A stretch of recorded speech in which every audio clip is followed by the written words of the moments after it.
Tanpa berlama-lama lagi, mari kita lanjutkan ke cerita berikutnya. Wang Lin dengan dingin menatap ke arah tempat si tetua pendek melarikan diri dan menepuk tas penyimpanannya lalu mengeluarkan pedang surgawi. "Cucu, jangan lari. Kakek musuh akan membiarkan adik laki-lakiku bermain denganmu." Begitu suara Suli Guo keluar dari pedang surgawi, pedang setengah bulan segera menyerbu ke arah tetua pendek itu. Pada saat ini, energi pedang Si Fang dengan cepat mendekati Wang Lin. Wang Lin segera berbalik dan melihat jiwa asal Si Fang yang berada di pedang kecil di balik energi pedang. Ekspresinya tetap sama, tubuhnya tidak bergerak dan dia hanya mengangkat lengan kirinya. Seketika energi surgawi logam tiba-tiba keluar dari lengan kirinya dan memenuhi lembah. Pada saat yang sama, lengan kirinya seperti matahari yang melepaskan cahaya keemasan yang menyilaukan dan pusaran air perlahan mengembun di tengah telapak tangannya. Energi spiritual surgawi logam 4 siklus. Wang Lin berkata perlahan sambil mendorong telapak tangannya ke depan dengan serangkaian suara gemuruh. Pusaran emas di tangannya tiba-tiba keluar dan langsung bertabrakan dengan energi pedang. Pada saat ini, sejumlah besar retakan muncul di lembah dan bahkan banyak gunung di sekitarnya yang mulai runtuh. Setelah energi pedang itu, ada pedang kecil dengan ukiran daun willow di atasnya. Pedang itu melesat di udara melewati tabrakan dan langsung menuju area di antara kedua alis Wang Lin. Kecepatannya sangat cepat, jadi meskipun Wang Lin berada di tahap tengah transformasi jiwa, bahkan dia tidak ingin berurusan dengan seorang kultivator transformasi jiwa tahap awal yang berusaha sekuat tenaga dengan menggabungkan jiwa asal mereka dengan mantra penyelamat hidup mereka. Namun hal ini hanya berlaku jika dia tidak memiliki cambuk penghancur jiwa. Sekarang ekspresinya bahkan tidak berubah. Dia segera menyentuh tas penyimpanannya dan bayangan hitam tiba-tiba muncul di tangannya. Dengan suara keras, pedang kecil itu bergetar seolah-olah telah dipukul oleh kekuatan yang dahsyat dan kecepatannya pun langsung berkurang. Terdengar suara keras saat cambuk itu mengenai pedang dan api hijau tiba-tiba mengembun di sekitarnya. Api itu menembus ruang dan segera muncul 3 inci dari dahi Wang Lin. Wang Lin dengan cepat mundur saat cambuk itu bergerak secepat kilat ke arah pedang. Dengan serangkaian suara renyah, cambuk itu mendarat di pedang kecil yang menyebabkan serangkaian jeritan menyedihkan keluar darinya. Pada akhirnya sejumlah besar gas hitam keluar darinya. Itu segera berhenti menyerang Wang Lin dan berbalik untuk melarikan diri. Sejumlah besar gas hitam keluar dari pedang kecil itu dan berubah menjadi bentuk Si Fang. Saat ini dia sangat lemah seolah-olah angin sepoi-sepoi dapat membuatnya pingsan. Si Fang ingin kembali ke tubuhnya tetapi Wang Lin tidak memberinya kesempatan itu. Tepat saat jiwa asalnya akan mengembun, tangan kanan Wang Lin menunjuk ke depan dan seberkas cahaya hijau melesat keluar. Sasarannya bukanlah jiwa asal Si Fang, melainkan tubuhnya. Si Fang memperhatikan saat cahaya hijau berubah menjadi monster raksasa. Bagian yang paling menarik perhatian dari monster ini adalah mulutnya yang tajam. Pada saat ini, mulut tajam itu bergerak secepat kilat saat turun dari atas, lalu menembus kepala Si Fang dan menusuk ke tubuhnya. Esensi darah dan daging Si Fang bersama dengan sebagian energi spiritual surgawi yang tersisa dan apapun yang dapat dimakan terhisap hingga kering dalam sekejap. Pada akhirnya yang tersisa hanyalah kerangka tubuhnya.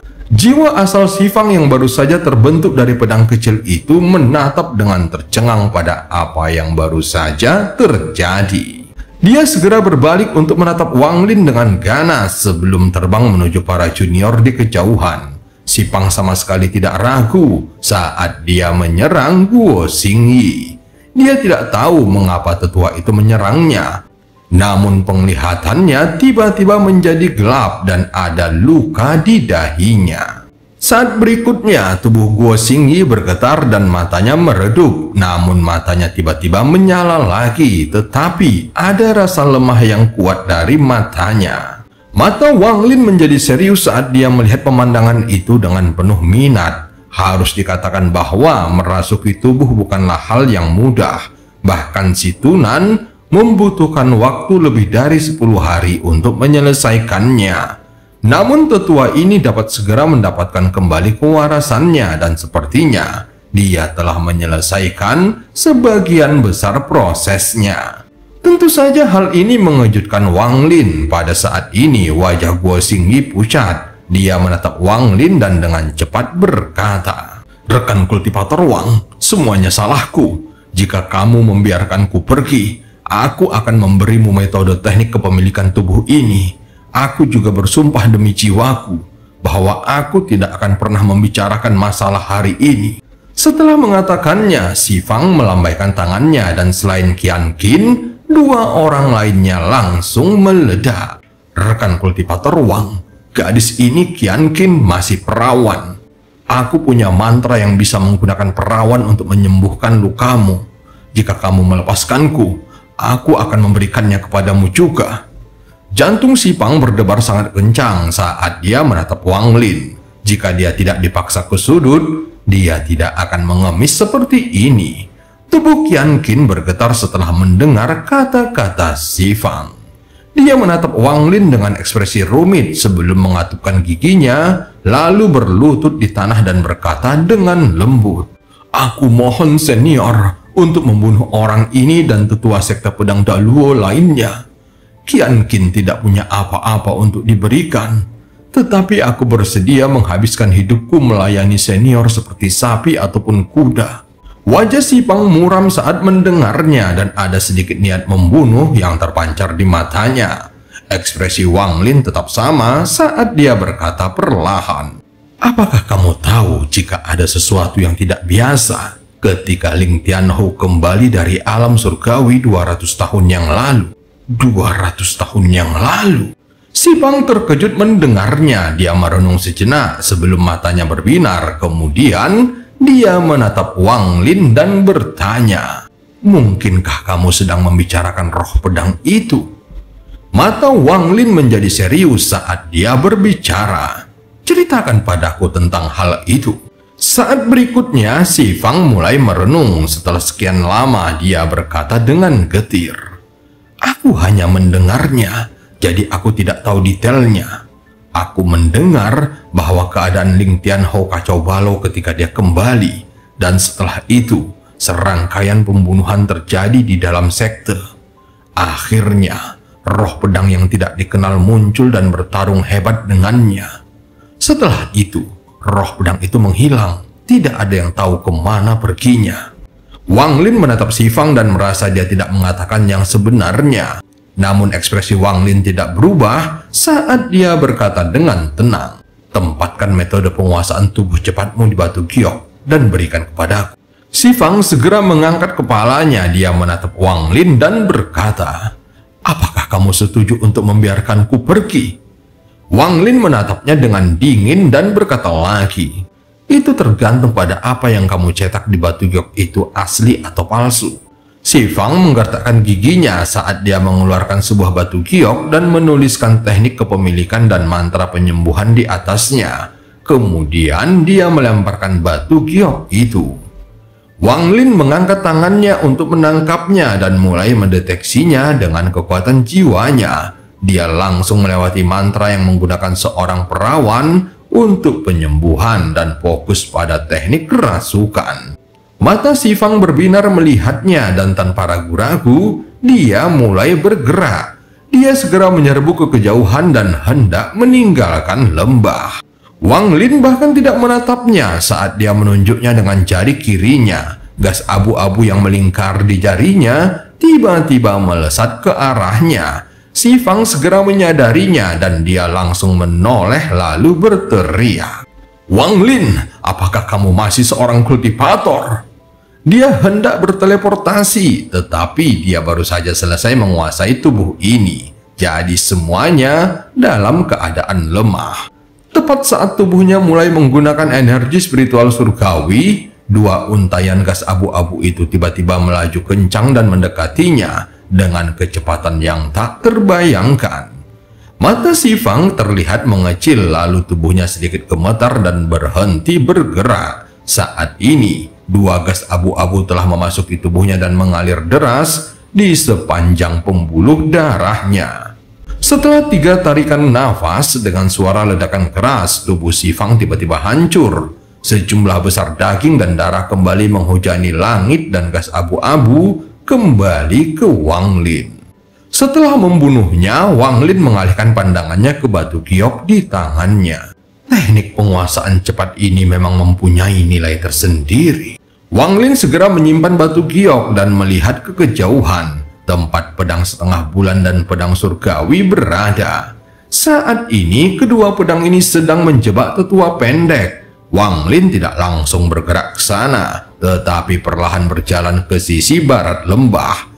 Di sanalah semua bunga emas cemerlang berada. Dia segera berjongkok lalu mengambil salah satu buah dan menciumnya. Tindakan Wang Lin membuat nyamuk yang baru saja memakan tubuh Si Fang mulai mengepakkan sayapnya dengan cepat. Matanya terlihat menunjukkan keinginan yang kuat.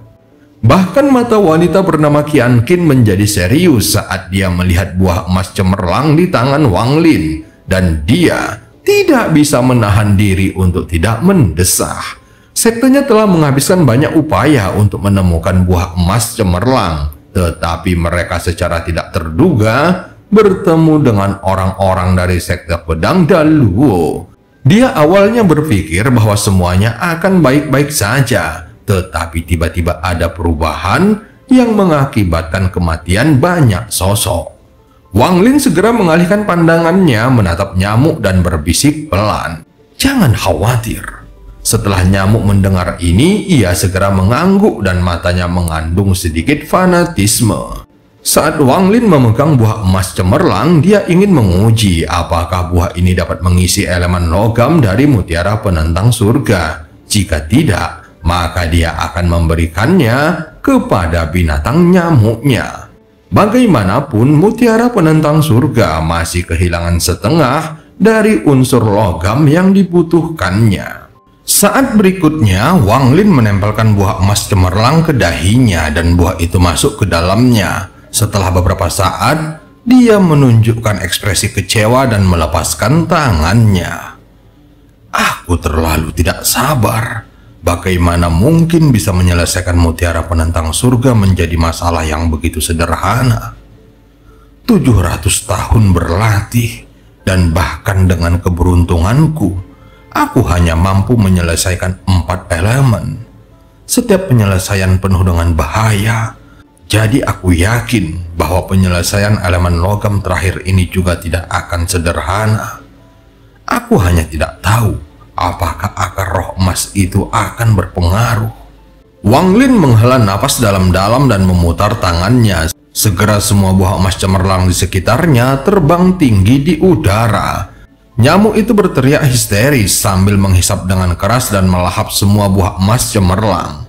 Pada saat ini, cahaya keemasan tiba-tiba muncul di sekitar nyamuk dan bersinar terang 9 kali sebelum kembali normal.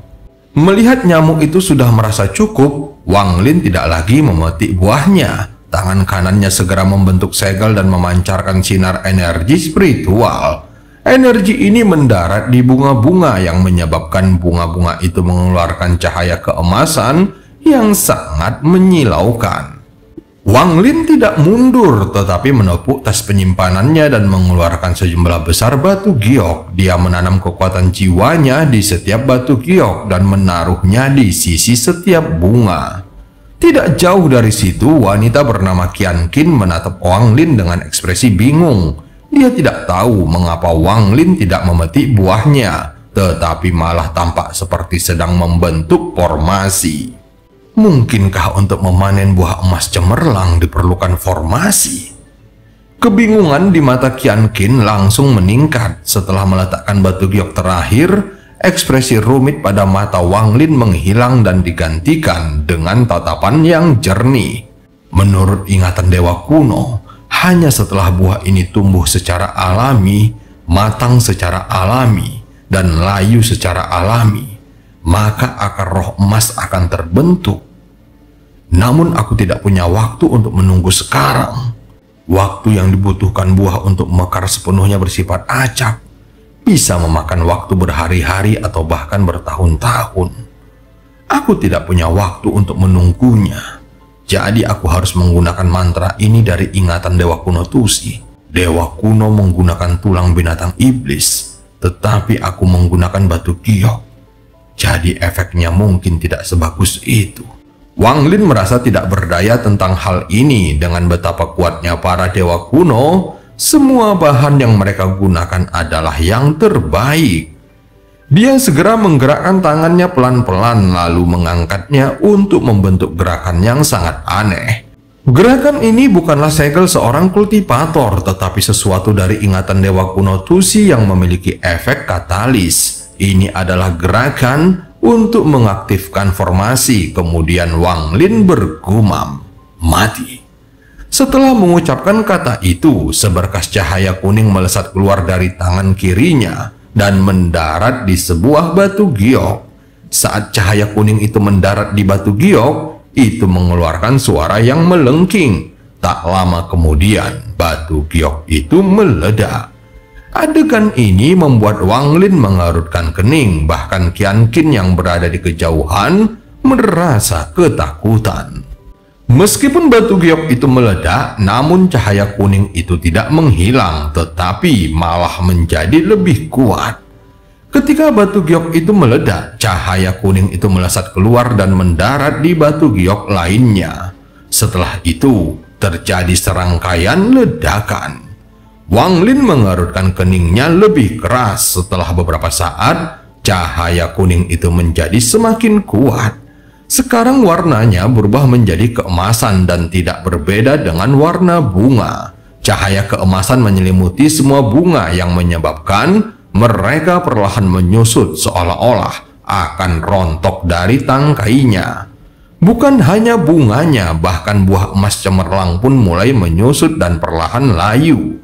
Bahkan batangnya pun sama, seolah-olah semuanya dipanggang oleh panas yang sangat tinggi. Adegan ini menyebabkan nyamuk itu mengeluarkan serangkaian teriakan sedih dan mengungkapkan rasa sedih yang mendalam. Jika bukan karena fakta bahwa ia sangat mempercayai Wang Lin, ia pasti sudah turun untuk mencuri buah-buahan itu. Adapun Qian Qin, hatinya terasa sakit saat menatap buah emas cemerlang yang layu. Ekspresi Wang Lin tampak biasa saja, tetapi tatapan matanya sangat serius saat dia diam-diam menatap buah emas cemerlang yang layu. Tidak butuh waktu lama bagi semua kelopak bunga emas itu akhirnya gugur. Namun kelopak-kelopak itu tidak gugur seperti bunga-bunga biasa. Sebaliknya, mereka meleleh menjadi cairan emas yang menyatu dengan tanah. Setelah kelopaknya, buah-buah itu juga meleleh menjadi tetesan cairan emas yang menyatu dengan tanah. Setelah itu baru batangnya. Seluruh proses ini berlangsung selama setengah batang dupa. Setelah jangka waktu tersebut, tidak ada yang tersisa di tanah. Melihat adegan ini, nyamuk langsung menjerit sedih. Kepalanya terkulai dan mulai mencibir ke udara. Mata Wang Lin berbinar saat dia berjalan menuju tempat buah emas cemerlang berada. Dia melihat ke tanah dan tiba-tiba matanya bersinar terang.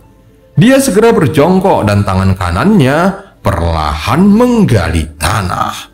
Dia tampak tersenyum saat menarik tangannya kembali dan sesuatu yang bersinar seterang matahari muncul di tangannya. Dia telah mengeluarkan sebuah benda misterius yang tampak seperti ginseng dengan 4 akar dan bersinar seperti matahari. Ketika seseorang melihatnya, mereka akan merasakan perasaan yang sangat hangat. Wang Lin diam-diam berpikir di dalam hatinya. Akar roh emas 4 akar. Jika aku membiarkannya terbentuk secara alami, setidaknya ini bisa mencapai 5 akar. Nyamuk di langit itu benar-benar tercengang saat menatap akar di tangan Wang Lin. Tatapan seperti ini belum pernah muncul di matanya sebelumnya, dan itu dipenuhi dengan sedikit kegilaan. Qianqin juga membuka mulut kecilnya saat dia menatap akar di tangan Wang Lin dan pikirannya menjadi kosong. Pada saat ini, dia akhirnya mengerti bahwa apa yang dia pikirkan sebelumnya adalah karena ketidaktahuannya sendiri. Kegunaan sebenarnya dari buah emas cemerlang ini adalah untuk memanen akarnya. Wang Lin mencabut satu akarnya dan menempelkannya ke dahinya. Tak lama kemudian, ekspresinya berubah. Objek ini lebih efektif daripada buah emas cemerlang dan dapat meningkatkan sedikit unsur logam dari mutiara penentang surga. Namun jumlahnya terlalu kecil. Dia menghitung bahwa bahkan jika dia menyerap seluruh akarnya, itu hanya akan meningkatkan unsur logam sebesar 10%. Dia segera mendesah sambil mencabut akarnya dan melemparkannya ke arah binatang nyamuk yang matanya masih mengandung sedikit kegilaan dan keinginan, tetapi telah menahan diri untuk tidak menyerang. Nyamuk itu berteriak gembira sambil terbang cepat untuk menangkap akar itu. Dengan sekali hisapan, ia menelan akar itu seluruhnya. Sekarang hanya tersisa 2 dari 4 akar. Setelah nyamuk melahap akar itu, kegilaan di matanya perlahan menghilang. Kali ini, tubuhnya mulai bersinar dan tidak seperti sebelumnya. Sekarang tubuhnya terus bersinar. Akhirnya, nyamuk itu perlahan-lahan menggulung sayapnya dan seluruh tubuhnya pun melingkar. Cahaya keemasan yang dilepaskan dari tubuhnya semakin kuat hingga membentuk kepompong keemasan yang menyelimuti tubuhnya. Kepompong emas itu perlahan menjadi gelap saat ia menyelimuti nyamuk sepenuhnya, sehingga tidak ada seorang pun yang bisa melihat ke dalam. Mata Wang Lin berbinar dan dia memaksakan kekuatan jiwanya memindai ke dalam kepompong. Setelah mengamatinya sebentar, dia memperlihatkan senyuman bahagia. Setelah nyamuk melahap begitu banyak harta, ia akhirnya akan berevolusi. Kali ini kekuatannya pasti akan meningkat pesat.